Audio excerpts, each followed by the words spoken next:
Cadets, y'all are graduating from one of the greatest institutions in the world. There is no education like a maritime education. And for all of you in the audience, the curricula is rigorous, tough, demanding, compelling, forcing you to be your best and to give your best. The sacrifice, young people, that you went through, most of us will never, ever know. But here's my message. To whom much is given, much is required. You have been blessed, invested in by this great faculty. You won't ever receive the kind of knowledge that you've received during your time here.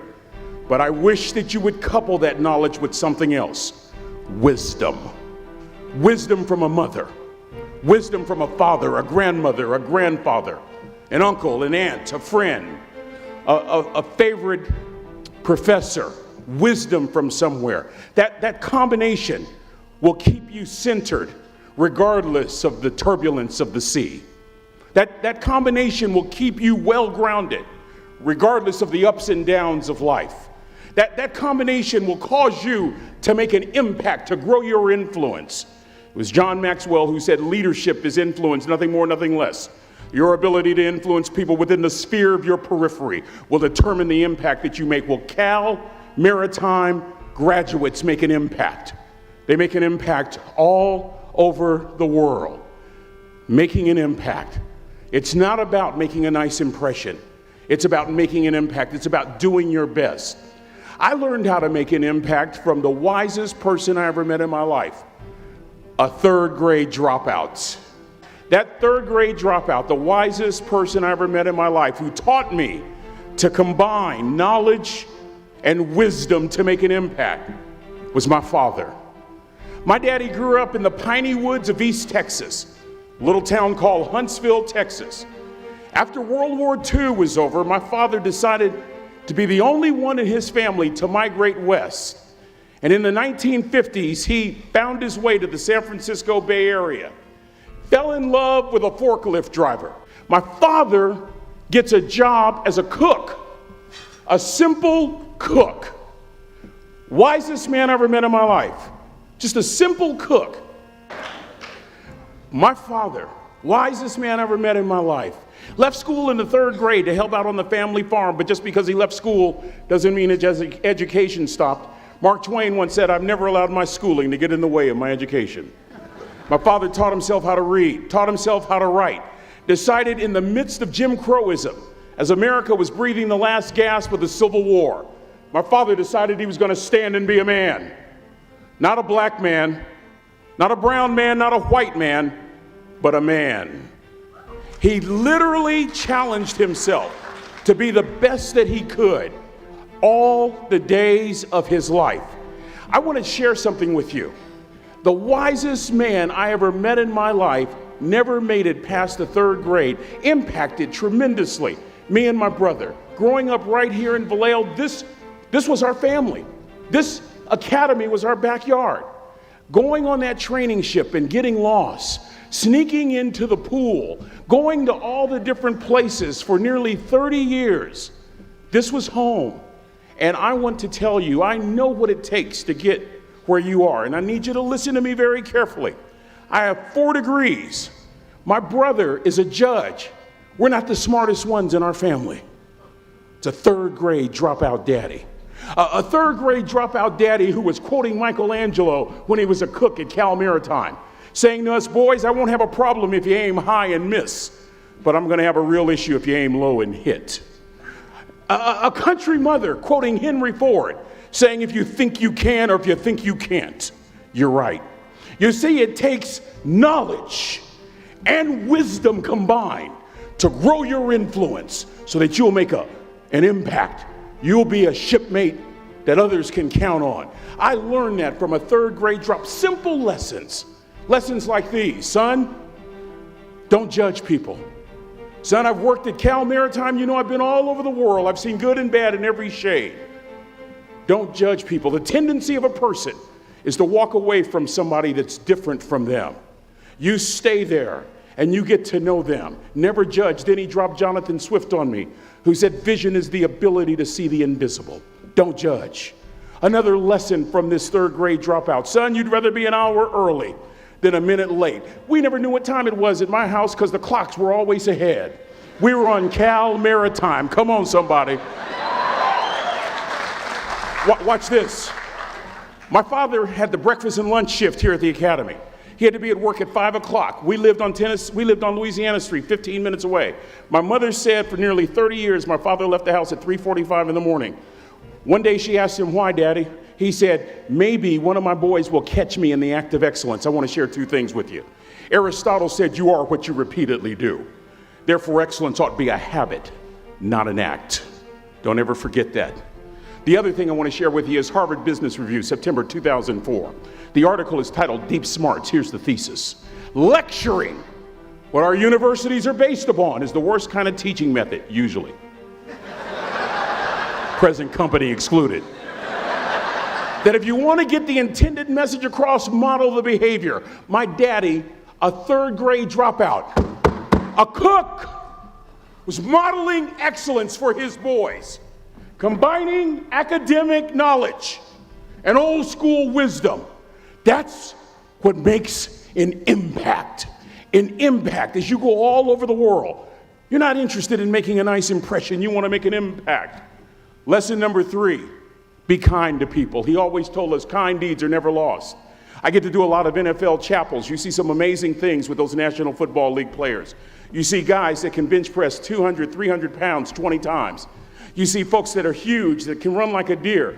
You see folks from a flat-footed position jump 40 inches, 40-inch vertical leap. I even saw a white guy do it once. But the point...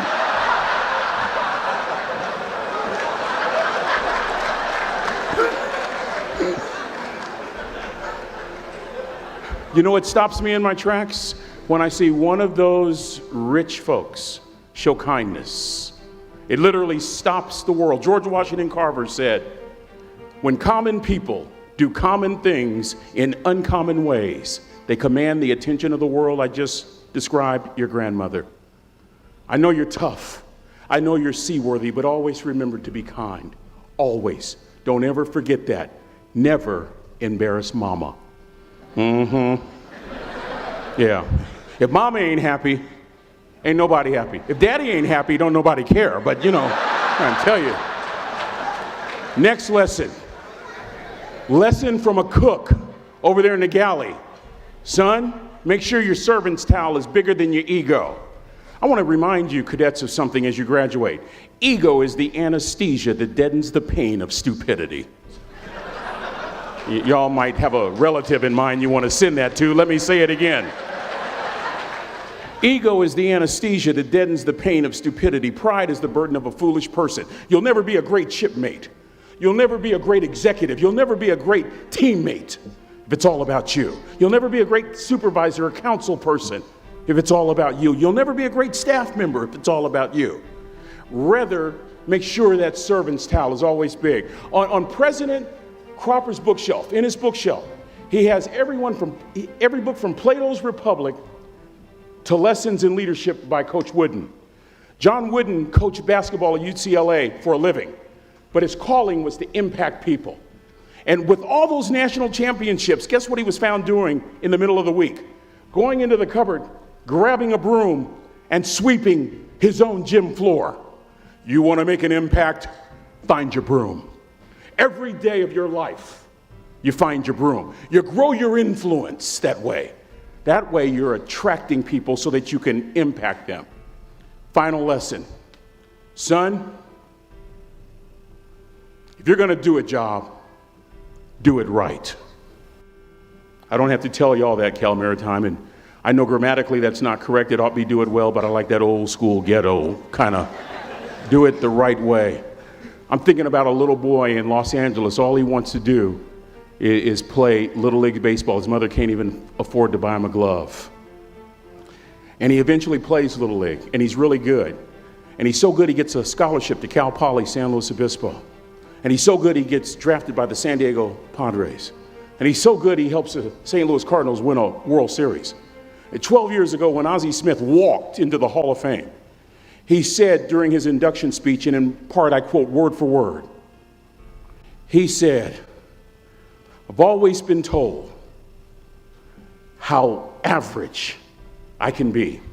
Always been criticized about being average. But I want to tell you something. I stand here before you, before all of these people, not listening to those words, but telling myself every single day to shoot for the stars, to be the best that I can be. Good enough isn't good enough if it can be better, and better isn't good enough if it can be best. That's the California Maritime way. Good enough isn't good enough if it can be better. Better isn't good enough if it can be best. Let me close with a very personal story that I think will bring all this into focus.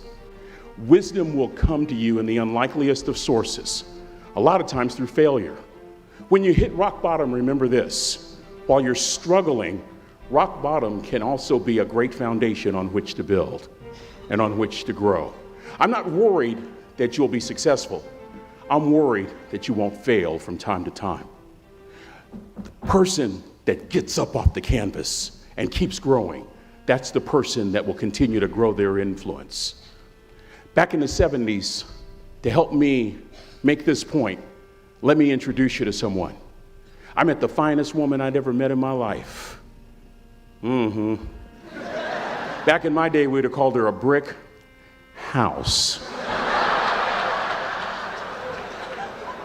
I was going to that great academic institution in the north, Chico State. Y'all don't know what I'm talking about.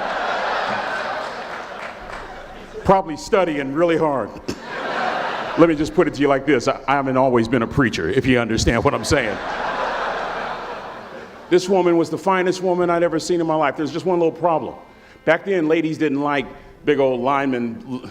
The Blind Side hadn't come out yet.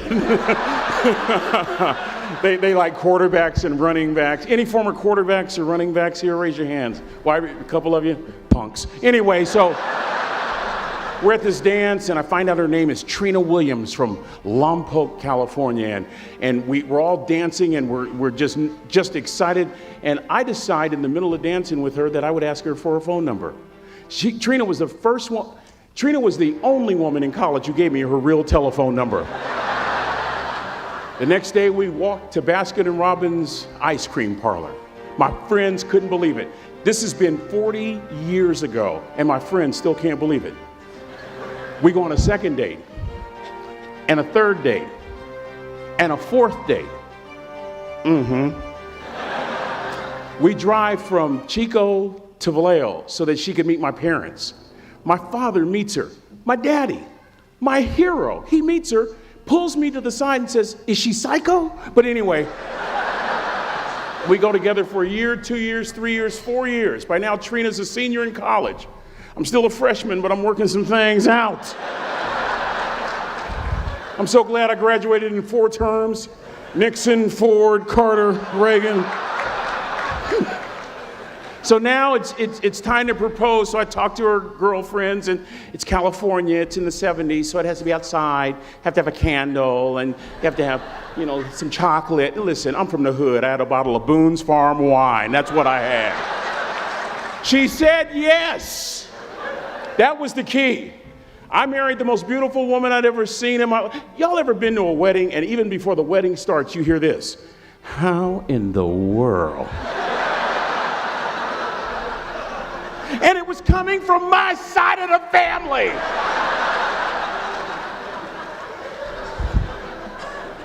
We get married, we have a few children, our lives are great. One day, Trina finds a lump in her left breast. Breast cancer.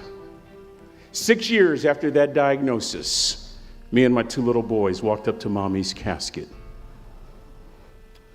And for 2 years, my heart didn't beat. If it wasn't for my faith in God, I wouldn't be standing here today. If it wasn't for those 2 little boys, there would have been no reason for which to go on. I was completely lost. That was rock bottom. You know what sustained me? The wisdom of a 3rd grade dropout. The wisdom of a simple cook from California Maritime Academy. We're at the casket. in College Station, Texas. I'd never seen my dad cry. Big, strong man. There are several alumni that remember Riggs that are here. We've been sharing stories all weekend. But this time I saw my dad cry. That was his daughter. Trina was his daughter, not his daughter-in-law. And I'm right behind my father, about to see her for the last time on this earth. And my father shared 3 words with me that changed my life right there at the casket. It would be the last lesson he would ever teach me. He said, "Son, just stand." President Cropper, Captain Bolton, Rear Admiral DeQuatro, I don't think there's anything more profound that I can share with these cadets than these words. You keep standing. You keep standing, no matter how rough the sea, you keep standing. And I'm not talking about just water. You keep standing. No matter what, you don't give up. I learned that lesson from a 3rd grade dropout who was a cook at Cal Maritime, who said, "Boy, you keep standing, no matter what." I stood, and a miracle took place. A couple of years later, my heart started to beat again. I'm talking in a group about like this when all of a sudden I spot the finest woman I've ever met in my life again. First thing Janet did after we got married was she adopted those little boys, fulfilling Trina's last wish that her babies not go through life without a mommy. And then we decided to do something really bright. We thought 16, 17 years ago, and that was have more children. It's worked out lovely. And I'm honored to tell you that we had more boys. I have 4 boys from 34 years old all the way down to my daddy's youngest grandson, who's here with me this weekend, Joshua Rigsby, sitting on the front row right there. I close with this, and this will make the point more salient than any of my previous words. Let me take you back to 2 days before Trina died. No hair because of chemotherapy, cadets. A tummy pooched out because of a liver no longer working. She weighed about 75 pounds. I'm in the kitchen so I can keep an eye on her in the family room. She's surrounded by pillows. Our then youngest son, Andrew, walks up with a shirt that he wants mommy to fold. And this is what I hear from Trina. "Andrew, Mama, not always gonna be there to help you." She was saying goodbye. And I was so moved, I waited for Andrew to leave, and I walked over and I sat next to her on the couch.